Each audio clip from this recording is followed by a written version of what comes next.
রাধে কৃষ্ণ। যখন মানুষ ক্লান্ত হয়ে পড়ে তখন বিশ্রাম করে। যখন আত্মা সংসারের জন্য কাজ করতে করতে ক্লান্ত হয়ে পড়ে তখন সে এক টুকরো শান্তির খুঁজে বেড়ায়। আর সেই শান্তি পাওয়া যায় ভগবানের স্মরণ করলে, ভগবানের নাম জপ করলে, কোনো ব্রত পালন করলে এবং একাদশী ব্রত পালন করলে। একাদশী শুধু ব্রতই নয়, এর পালনে আত্মা তৃপ্ত হয়। একাদশী ব্রত সেই দিন বা সেই মুহূর্ত যা হরিনাম হয়ে যায় ভোজনের স্বরূপ আর জল হয়ে যায় ভক্তি স্বরূপ। একাদশী অর্থ হলো ত্যাগ, তবে এই ত্যাগ শরীরের নয়, কামনা বাসনার। এই দিন অনুশাসনের, উপবাসের এবং উৎসর্গের। আগামী 6 জুলাই 2025 আর বাংলার 21 আষাঢ় 1432 রবিবার হলো শয়ন একাদশী বা দেবশয়নী একাদশী।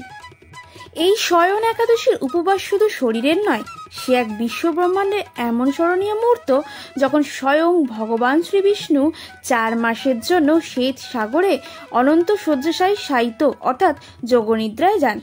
যেমন কোনো রাজা নিজের চোখ বন্ধ করে তার বিশ্বস্ত মন্ত্রীদের উপর রাজ্যের ভার দিয়ে থাকেন, ঠিক তেমনই ভগবান শ্রীবিষ্ণু নিজের চোখ বন্ধ করেন তখন সৃষ্টির সমস্ত আশা ভক্তদের জাগরণের উপর টিকে থাকে। এই শয়ন একাদশী থেকে শুরু হয় চতুর্মাসের। এবার আমরা জেনে নেব এই দেবশয়নী একাদশী বা শয়ন একাদশীর মাহাত্ম্য কি। তবে এই ভিডিও এগিয়ে নিয়ে যাওয়ার আগে আপনাদের কাছে একটা কথা, এই চ্যানেলের ভিডিওগুলি যদি আপনাদের ভালো লেগে থাকে তাহলে চ্যানেলটিকে অবশ্যই সাবস্ক্রাইব করে দেবেন। কমেন্ট বক্সে কিন্তু আপনাদের মতামত জানাতে ভুলবেন না। আর ফেসবুক পেজ থেকে দেখে থাকলে পেজটিকে ফলো করে দেবেন। তাহলে চলুন সবাই মিলে আমরা দেবশয়নী একাদশী শ্রবণ করি। একদা মহারাজ যুধিষ্ঠির বললেন, হে বাসুদেব, আষাঢ় মাসের শুক্লপক্ষের একাদশীর নাম কি? এই একাদশীর মহিমাই বা কি, তা আমাকে কৃপা করে বলুন। শ্রীকৃষ্ণ বললেন, শ্রী ব্রহ্মা এই একাদশী সম্পর্কে দেবর্ষি নারদকে যা বলেছিলেন আমি সেই আশ্চর্যজনক কথা আপনাকে বলছি। একদিন শ্রী ব্রহ্মা নারদকে বলেন, হে নারদ, এই সংসারে একাদশীর মতো পবিত্র আর কোনো ব্রত নেই। সকল পাপ বিনাশের জন্য এই বিষ্ণু ব্রত পালন করা একান্তই আবশ্যক। যে ব্যক্তি এই প্রকার পবিত্র পাপনাশক এবং সকল অভীষ্ট প্রদাতা একাদশী ব্রত না করে তাকে নরকগামী হতে হয়। আষাঢ়ের শুক্লপক্ষের এই একাদশী শয়নী নামে বিখ্যাত। শিব ভগবান ঋষিকেশের জন্য এই ব্রত পালন করতে হয়। এই ব্রতের সম্বন্ধে এক মঙ্গলময় পৌরাণিক কাহিনী আছে, আমি এখনই তা বলছি। বহু বছর পূর্বে সূর্যবংশে মান্ধাতা নামে একজন রাজর্ষি ছিলেন। তিনি ছিলেন সত্য প্রতিজ্ঞ এবং প্রতাপশালী চক্রবর্তী রাজা। প্রজাদেরকে তিনি নিজের সন্তানের মতো প্রতিপালন করতেন। সেই রাজ্যে কোনো রকম দুঃখ, রোগ, ব্যাধি, দুর্ভিক্ষ, আতঙ্ক, খাদ্যাভাব অথবা কোনো অন্যায়ের আচরণ ছিল না। এইভাবেই বহুদিন অতিবাহিত হলো। কিন্তু একসময় হঠাৎ দৈব দুর্বিপাকে ক্রমাগত 3 বছর সে রাজ্যে কোনো বৃষ্টি হয়নি। দুর্ভিক্ষের ফলে সেখানে দেবতাদের উদ্দেশ্যে দান মন্ত্রে সাহা, সদা ইত্যাদি শব্দ বন্ধ হয়ে গেল। এমনকি বেদ পাঠ করাও ক্রমশ বন্ধ হলো। তখন প্রজারা রাজার কাছে এসে বলতে লাগলো, মহারাজ, দয়া করে আমাদের কথা শুনুন।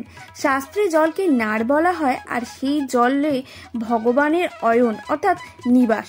তাই ভগবানের এক নাম নারায়ণ। মেঘরূপে ভগবান বিষ্ণু সর্বত্র বাড়ি বর্ষণ করেন। সেই বৃষ্টি থেকে অন্ন খেয়ে প্রজাগণ জীবন ধারণ করেন। এখন এই অন্নের অভাবে প্রজারা ক্ষয়প্রাপ্ত হচ্ছে। অতএব হে মহারাজ, আপনি কোনো এমন উপায় অবলম্বন করুন যাতে আপনার রাজ্যে শান্তি এবং কল্যাণ সাধন হয়। রাজা মান্ধাতা বললেন, তোমরা ঠিকই বলেছ। অন্ন থেকে প্রজার উদ্ভব, অন্ন থেকেই প্রজার পালন। তাই অন্নের প্রভাবে প্রজারা বিনষ্ট হয়, আবার রাজার দোষেও রাজ্য নষ্ট হয়। আমি নিজের বুদ্ধিতে আমার নিজের কোনো দোষ খুঁজে পাচ্ছি না, তবুও প্রজাদের কল্যাণের জন্য আমি আপ্রাণ চেষ্টা করব। তারপর রাজা শ্রী ব্রহ্মাকে প্রণাম করে সৈন্যসহ বনে গমন করলেন। সেখানে প্রধান প্রধান ঋষিদের আশ্রমে ভ্রমণ করলেন। এভাবে একদিন তিনি ব্রহ্মার পুত্র মহাতেজস্বী অঙ্গিরা ঋষির সাক্ষাৎ লাভ করলেন। তাকে দর্শন মাত্রই রাজা মহানন্দে ঋষির চরণ বন্দনা করলেন। মুনিবর তাকে আশীর্বাদ ও কুশল প্রশ্ন জিজ্ঞাসা করলেন। রাজা তখন তার বনে আগমনের কারণ সুবিস্তারে ঋষির কাছে জানালেন।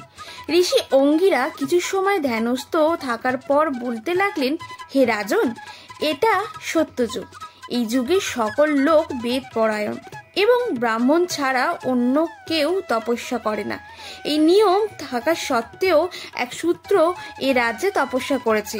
তার এই অকাজের জন্যই রাজ্যের এই দুর্দশা। তাকে হত্যা করলেই সকল দোষ দূর হবে। রাজা বললেন, হে মুনিবর, তপস্যাকারী নিরপরাধ ব্যক্তিকে আমি কিভাবে বধ করব? আমার পক্ষে সহজ সাধ্য অন্য কোনো উপায় থাকলে আপনি তা দয়া করে আমাকে বলুন। তখন ঋষি অঙ্গিরা মহারাজকে বলেন, আপনি আষাঢ় মাসের শুক্লপক্ষের শয়নী নামে প্রসিদ্ধ একাদশী ব্রত পালন করুন। এই ব্রতের প্রভাবে নিশ্চয়ই রাজ্যে বৃষ্টি হবে।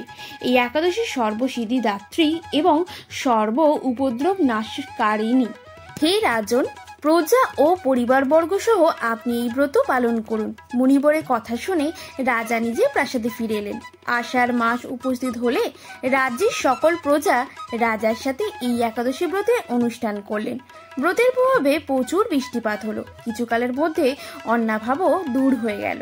ভগবান ঋষিকেশের কৃপায় প্রজাগণ সুখী হলো। এই কারণেই সুখ ও মুক্তি প্রদানকারী এই উত্তম ব্রত পালন করা সকলেরই কর্তব্য। ভবিষ্যত্তর পুরাণে যুধিষ্ঠির, শ্রীকৃষ্ণ তথা নারদ ও শিবম্বার সংবাদ রূপে একাদশী এই মাহাত্ম্য বর্ণিত হয়েছে। তবে এবার জেনে নেব এই একাদশীর ব্রতে কি কি খাবেন আর কি কি খাবেন না। একাদশীর দিন চাল, গম, ডাল, ভুট্টা, তিল, সরিষার ছোলা, চিয়া সিডস, কাউন, ব্ল্যাক হুইট, ওটস, শ্যামা চাল সহ সকল প্রকার রবি শস্য বর্জন করবেন। আর একাদশীর ব্রতে কি কি গ্রহণ করবেন চলুন তা জেনে নিই। এই একাদশীতে ফল, জল, দুধ, কাজু বাদাম, কাঠবাদাম, আলু সেদ্ধ, মিষ্টি আলু সেদ্ধ, আলু বাদাম, ভুনা সবজি, আলু কুমড়ো সবজি, সাবুদানা ফ্রাই সবজি, সাবুদানার পায়েস, আলুর পায়েস, এছাড়া আলুর চিপস আপনারা গ্রহণ করতে পারেন। তবে সবজি, চিপস, পায়েস রান্না করতে হলে সেটা বিশুদ্ধ ঘি বা সূর্যমুখী তেল দিয়েই রান্না করবেন। একাদশীর পরের দিন একাদশী পালনের নির্দিষ্ট সময়ের মধ্যে অন্ন, রুটি, ছাতু বা চিড়া গ্রহণ করে পালন করবেন। একাদশী ও দ্বাদশীতে অধিক থেকে অধিকতর হরিনাম জপ করবেন, গীতা পাঠ করবেন, ভাগবত পাঠ করবেন, প্রাতঃ স্নান করবেন, ভগবানের মঙ্গল আরতি করবেন, ভগবানের সেবা পূজা করবেন, ভগবানের শ্রী চরণকমলে তুলসীপত্র পুষ্প অর্পণ করবেন, তুলসীতে জলদান ও আরতি করবেন। আজকে ভিডিওটা এই মতো। কেমন লাগলো সেটা কমেন্ট বক্সে জানাতে ভুলবেন না। ভালো থাকবেন।